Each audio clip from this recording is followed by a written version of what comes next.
High বন্ধুরা, নমস্কার। আমার এই ছোট্ট ফিশ ফার্মে আপনাদের সবাইকে স্বাগতম। এখন মাছগুলোকে কিছু খেতে দেবো। চিংড়ি মাছ শুটকি গুঁড়ো করেছি, খেতে দেবো। কিভাবে খাবে দেখবেন। এই দেখেন, চিংড়ি মাছ শুটকি গুঁড়ো করা, অল্প অল্প সামান্য করে।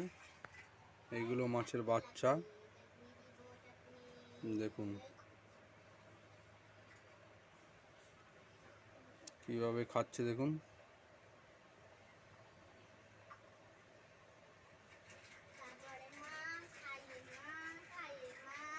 এবারে বড়গুলোকে দেবো।